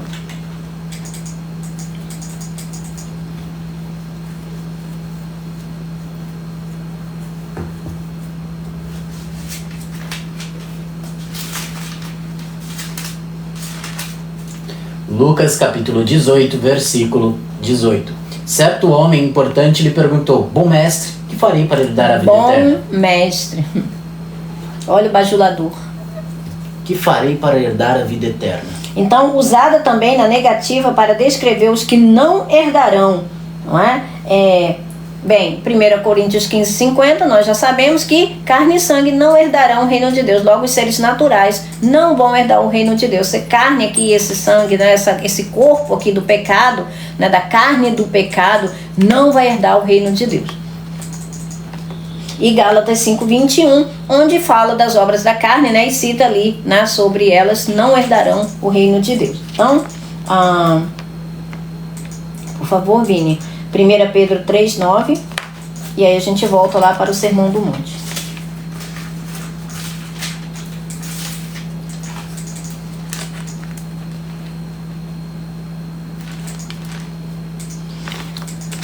Primeiro Pedro capítulo 3, versículo 9. Não retribuam mal com mal, nem insulto com insulto. Ao contrário, bendigam, pois para isso vocês foram chamados, para receberem bênção por herança. Viu? Bênção por herança. Obrigada, Ju, mais uma vez, viu? Que Deus te abençoe, meu amor. Sim, meu amor, ele disse que Jesus era... Tânia, ele disse que Jesus era bom, não é? Mas o que Jesus disse? Por que você me chama bom? Bom só tem um, que é Deus. Ele estava bajulando Jesus. Jesus viu de cara que ele estava bajulando. Ele não conhecia Deus. Entendeu? Ele não conhecia nem quem estava ali. Ele não sabia. Chamar de bom só para bajular, você acha que Jesus não sabia discernir? Entende? Viu como nós nos convencemos muito fácil, né? Pelas palavras que parecem bonitas, não é? E agradáveis. Mas Jesus não ficava só com as palavras não, Tânia. Ele ia no profundo. E ele foi exatamente no profundo daquele homem. Ele falou, então tá, você quer ser perfeito? Ele disse, ó, desde moço que eu obedeço a todas essas coisas aí, mestre. Bom mestre, eu obedeço desde que eu sou moço. Aí Jesus falou, então tá, você quer ser perfeito? Vá lá, venda tudo que você tem, divida com os povos, volta e me segue. Ele saiu triste. Por quê? Porque ele era muito rico. Onde estava o coração dele? Nas riquezas. Por quê? Porque o bom de verdade, que é Deus, não finge, não é que ele é bom, e ele faz o bem de verdade. Ora, se ele é tão rico, não é? E vê pessoas pobres que necessitam, vai dizer o quê? Que Deus te abençoe? Não. Ora, a gente não deve amar só de palavra e de boca, não. A gente tem que amar com atitude, não é? Então, se o coraçãozinho dele não tivesse nas riquezas dele, não teria problema nenhum ele seguir a fonte de todas as riquezas, de todas as boas, de tudo que se ele realmente conhecesse aquele que estava ali, como Jesus disse, né? Para a mulher samaritana. Se você conhecesse aquele que está aqui, não é?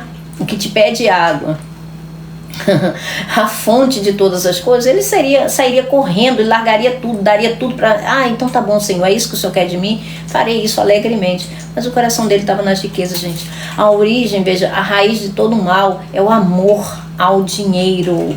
Não é ter dinheiro, mas é amar ao dinheiro. Então, o Deus daquele moço lá era Mamon, não era Deus, entende? Ele vivia de ilusão, ele era um sepulcro caiado também, ele era um hipócrita, entende? Que dizia que seguia a lei, mas ele não seguia não, ele só dizia que seguia. Falar que faz, né? Todo mundo fala, não é? Porque tem boca, tem voz, não é? Agora fazer de verdade, quem é que sonda a mente e coração e pode dizer? Deus, ele estava ali encarnado, entende? Então estava separando as coisas, tá bom? Então vamos seguindo, entendeu, não é, ô Alcir? Bem-aventurados os mansos, porque eles herdarão a terra, tá bom? A terra que Deus preparou, tá bom? Aqui, durante um dia de Deus, né, pelo milênio, e no porvir, pela eternidade. Essa é a herança daqueles que estão em Cristo Jesus, os herdeiros de Deus e co-herdeiros com Cristo Jesus. Versículo 6. Bem-aventurados os que têm fome e sede de justiça, porque eles serão fartos. Veja, não é qualquer justiça, não é a justiça como os homens entendem no mundo. Vamos lá para 13:43. Gente, eu vou fechar aqui no versículo 7, tá? E aí a gente continua amanhã a partir do versículo 8, tudo bem? Senão a gente vai ficar muito tarde. Então vamos lá. Agora para o significado da palavra aqui, justiça, tá? Na raiz da palavra, tá? 13:43.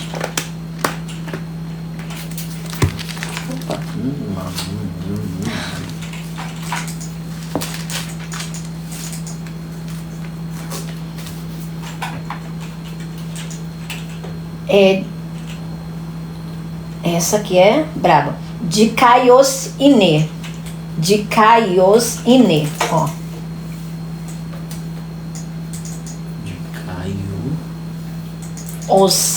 Dikaios. Y. Ne.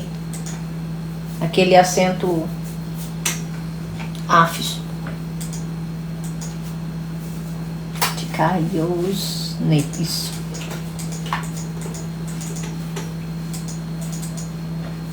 Não, Dikaios Ine. Você botou Y? Aqui, né? Dikaios I. Ah, não. O Y. Ine. Coloquei o Y. Veja, equidade. Gente, o que é a equidade? Equidade é o que faz o equiparativo. Não é só a igualdade, porque a igualdade às vezes ela é má. Não é uma igualdade que coloca todo no mesmo balaio. Não é bom. A equidade ela faz, não é, o equiparativo das coisas, né? E distribui de forma justa. Equidade de caráter ou de atos, especialmente em sentido cristão, em referência à justificação, à justiça. Substantivo de dikaios, que é justo, reto, justiça, fazer semelhante a todos, justiça, equidade, imparcialidade, referindo-se a um juiz.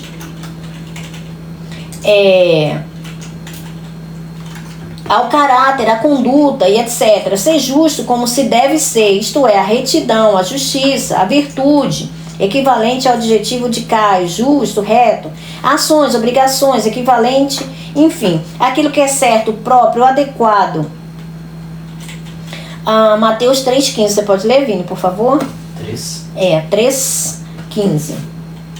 Mateus 3,15.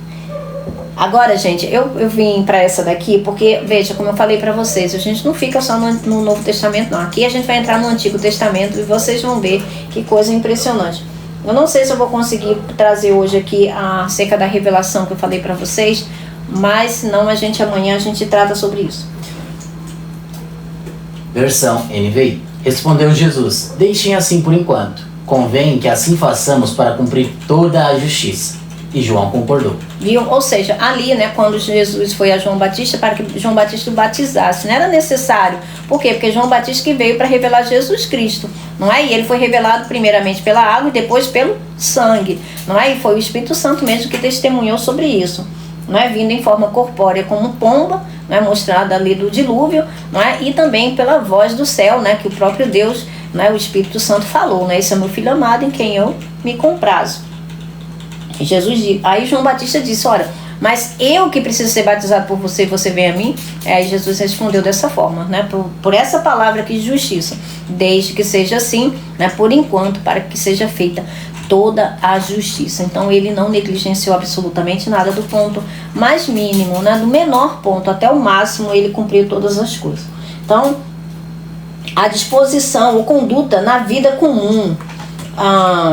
Eu destaquei aqui duas, tá? Que estão de acordo, tá? Que é uma que está em Jó 29:14 e uma que está em Apocalipse 19:11. Olha que interessante. Jó concordando com Apocalipse. E veja, tempos diferentes. Ô Tânia, obrigada, meu amor. Coisas fofas, gente. Eu já tenho um buquê. Tem. Apocalipse 19:11. Então veja, Jó 29:14, concordando, testificando com Apocalipse 19:11. Vamos lá? Jó, capítulo 29, versículo 14, versão NVI. Ele parece aquelas inteligências artificiais. Jó. Não, é Jó capítulo... Vai, desculpa. A retidão era a minha roupa. A retidão era a minha roupa. A justiça era o meu manto e o meu turbante. Veja, a retidão era a minha roupa. Quem falou isso foi Jó. Agora veja, gente, como que a gente percebe, não é? Que Jó não estava se referindo meramente a ele, tá bom? Porque ele não era tão reto assim quanto ele imaginava que ele era. Estava falando... Eu falei que é locutor. Não é? Parece aquela... Já viu aquelas inteligências artificiais, né, lendo. Jó, capítulo 29, versículo 14, pela NVI. Só que, né, versão menino, né? Gente, a gente também se diverte, né? Porque somos desses. Então, veja, olha o que Jó diz. Tá? Ele, o tempo todo, gente, Jó é um reflexo, tá? Uma figura do homem justo. Mas, verdadeiramente, não tem nenhum justo sobre a terra que faça o bem e não peque. Mas existe um, quem? Jesus Cristo. Então, Jó estava figurando Jesus Cristo, tá? Agora, Apocalipse 19:11. Versão NVI. Vi os céus abertos e diante de mim um cavalo branco, cujo cavaleiro se chama Fiel e Verdadeiro. Ele julga e guerreia com justiça.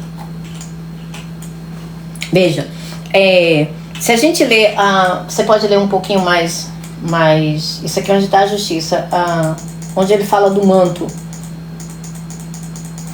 Versículo 13. Está vestido com um manto tingido de sangue e o seu nome é Palavra de Deus. Veja, um manto tingido de sangue, seu nome é Palavra de Deus. Veja, não foi em Mateus 3,15 que a gente leu? Não foi que Jesus foi se encontrar com João Batista para João Batista batizar Jesus? Não é? Veja, Jesus ajustou, desde que seja assim, para se cumprir toda a justiça. Aonde que se cumpriu toda a justiça? Na cruz, com o derramamento do sangue. Por isso que o manto, não é? As vestes de Jesus, o manto ali estava encharcado, né? Porque estava fazendo referência, lembrando, né? Veja, sou aquele, né, que estive morto, mas agora vivo para sempre. Então veja, as palavras, aonde que se encontram as palavras-chave, não é? Que o Senhor nos leva, é para mostrar que as Escrituras, elas se testemunham, elas não se conflitam, elas não se brigam entre si, pelo contrário, elas dão testemunhas de si mesmo. Então, aquilo que estava lá no início, né, que Jó prefigurava, a realidade é Cristo. Cristo é o verdadeiro. Por quê? Porque não foi encontrado nele absolutamente nada que pudesse ser refutado. Logo, o que Jó prefigurava, Jesus Cristo é a realidade, tá?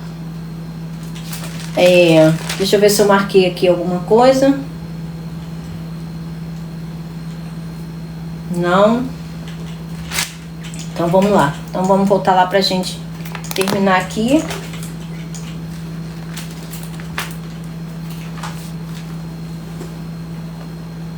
Então, tá? Bem-aventurados os que têm fome e sede de justiça, né? Da justiça que procede da fé, tá bom? É a justiça que procede da fé. É a justiça que foi feita em nosso favor por Cristo Jesus. Isso aqui é a obra de Cristo Jesus. Lembra que Jesus disse? Busca em primeiro lugar o reino de Deus e a sua justiça, e todas as outras coisas serão acrescentadas. Estava falando, o reino de Deus veio através dele, que é o Espírito. Oh, Glória, Juliana, muito obrigada, meu amor. Eita, Glória. Um buquê. Um buquê. Que coisa linda, meu Deus. Deus te abençoe, minha irmã. Então, a justiça é a obra de Cristo, né, feita em nosso favor, e nós recebemos como? Pela fé, não é? Então, ela é imerecida e gratuita, mas não é sem valor, tá? O valor dela é eterno, tá? Foi o Filho de Deus que fez em nosso favor, porque ninguém tinha condições de fazer. Nem Jó, tá bom? Nem Jó era justo o suficiente, não é? Para ser justo dessa forma. Por isso que a gente recebe por fé. E bem-aventurados os misericordiosos, vamos lá, 16:5, porque eles alcançarão misericórdia. E aí a gente encerra aqui.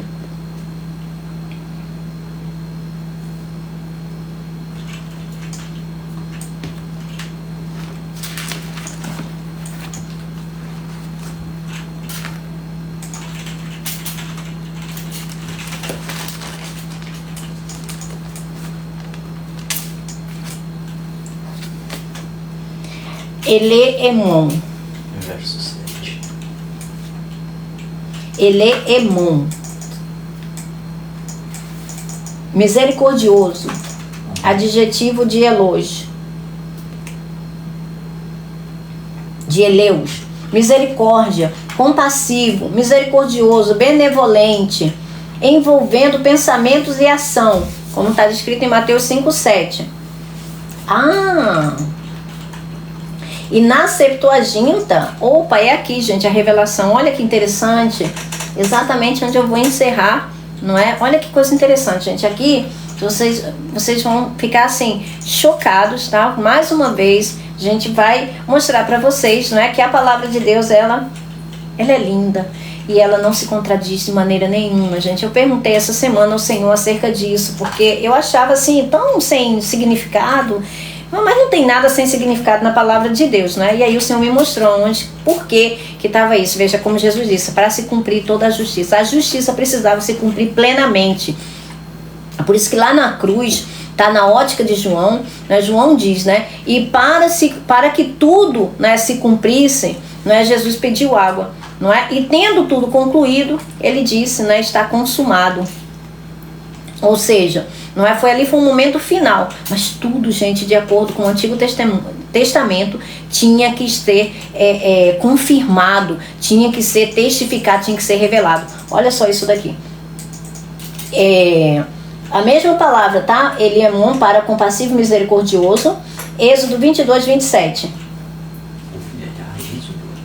Êxodo, gente, Êxodo. Veja, aí você vai dizer assim, não é? Mas o Antigo Testamento não é no hebraico? Sim, mas existem palavras, tá, correspondentes, que foram traduzidas pela Septuaginta, tá? A LXX é Septuaginta. A Septuaginta é o Antigo Testamento escrito, né, em grego, e foi feito por 70 sábios, né, homens estudiosos que fizeram essa transliteração, né, essa versão, tá? Êxodo capítulo 22, versículo 27, versão NVI. Porque o manto é a única coberta que ele possui para o corpo. Em que mais se deitaria? Quando ele clamar a mim, eu ouvirei, pois sou misericordioso. Aí volta uns dois versículos. Sim, contextualizar, gente. Olha, vamos contextualizar onde está escrita essa palavra misericordioso. Versículo 25. Se fizer empréstimo a alguém do meu povo, Olha só, se fizer empréstimo a alguém do meu povo, há algum necessitado que vive entre vocês. Algum necessitado que vive, ou seja, pobre, carente que vive entre vocês, alguém pobre do povo de vocês, do meio de vocês, do meu povo. Deixa eu ver se eu acho na hora, como está na receita. Êxodo 22, 25.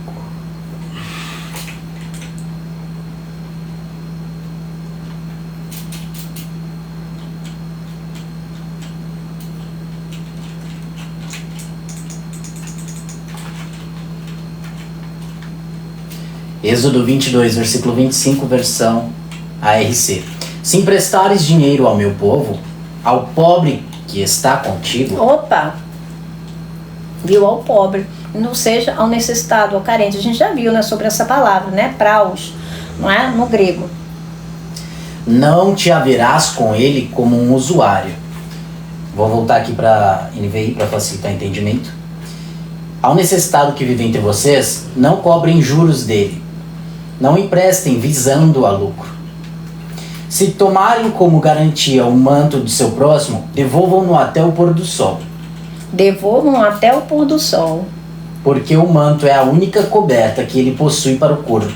Em que mais se deitaria? Quando ele clamar a mim, eu o ouvirei, pois sou misericordioso. Agora vamos lá para Marcos, gente.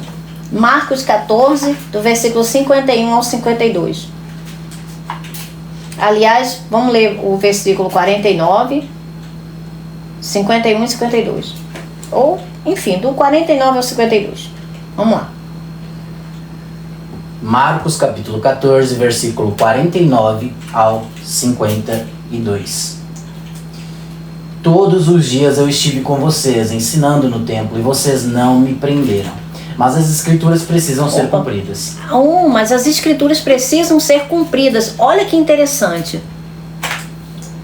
Nós já estamos orando já, Jackson, tá? Nós já estamos orando por isso, meu bem. Inclusive nós... Não precisa spamar essa mensagem, já temos orado. Se continuar spamando, eu vou silenciar para que não atrapalhe o fluxo. Gente, a gente está no meio de uma revelação aqui tão importante. Eu sei que você tá por amor, tá bom? Mas a gente já orou, tá bom? Fique em paz. Inclusive logo no início da live. Versículos 50. Não. Todos os dias eu estive com você. Vini. Vamos lá. Novamente. Todos os dias eu estive com vocês, ensinando no templo, e vocês não me prenderam. Mas as escrituras precisam ser cumpridas. Olha, as escrituras precisam ser cumpridas. Olha só, mais uma vez o Senhor está falando, né? As escrituras, a justiça, tá? Ou seja, a justiça é a palavra de Deus, né? Tudo que está descrito nas escrituras precisa ser cumprido. Tudo que estava descrito com relação ao Messias, tá? Então todos o abandonaram e fugiram. Versículo 51. Um jovem, vestindo apenas um lençol de linho, estava seguindo Jesus. Quando tentaram prendê-lo, ele fugiu nu, deixando o lençol para trás. Agora veja, olha só.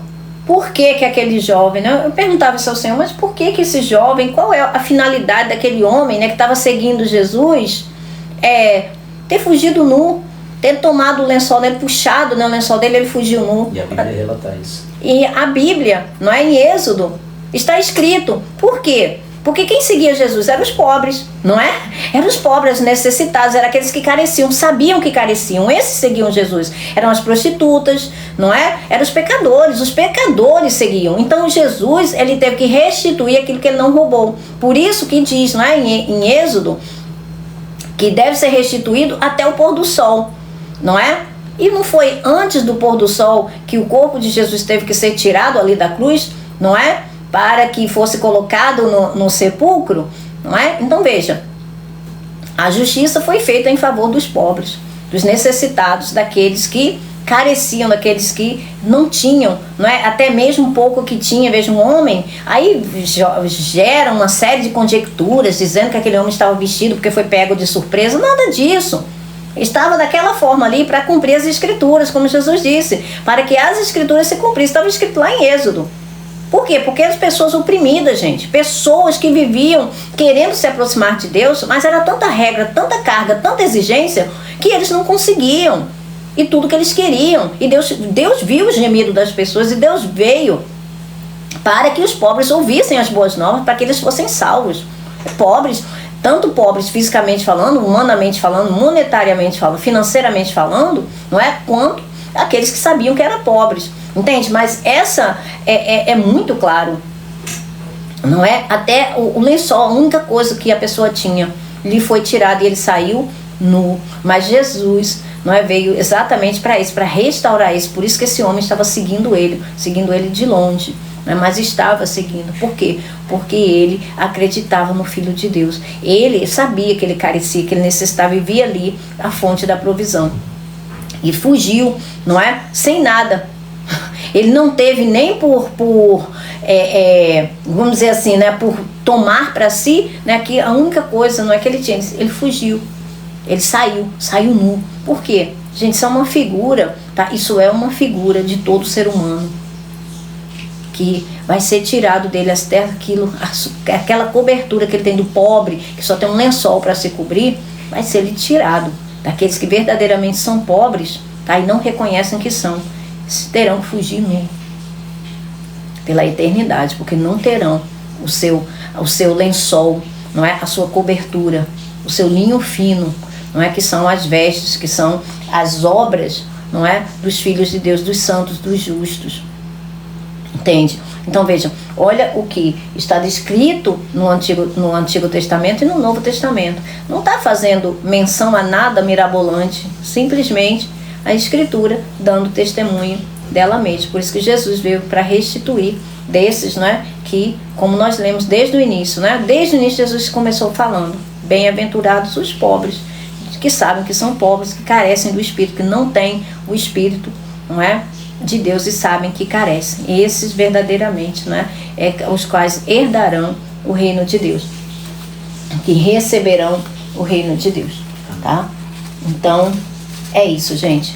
E para mim isso foi uma revelação, porque realmente eu não sabia, eu não entendia porque eu achava algo tão sem nexo, né? Não parecia fazer contextualizado ali no meio daquela situação, mas faz todo sentido quando a gente conhece as Escrituras por inteiro.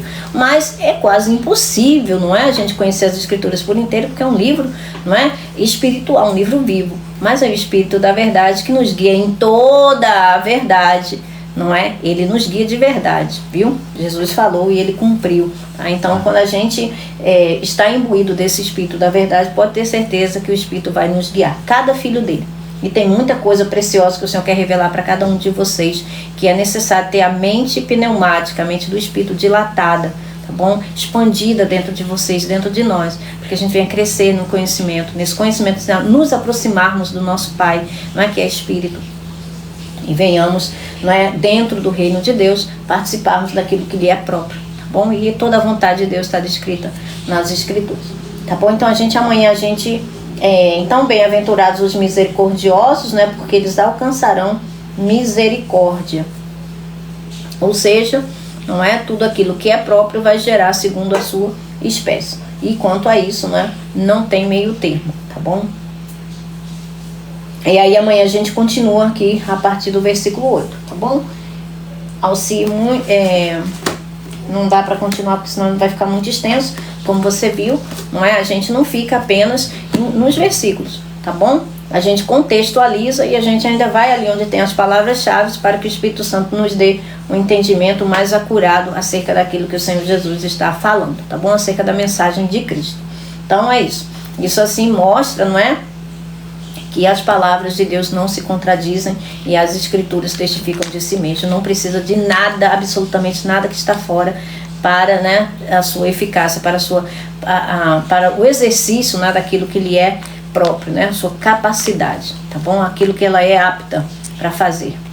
E é isso, gente. Amém. Amém.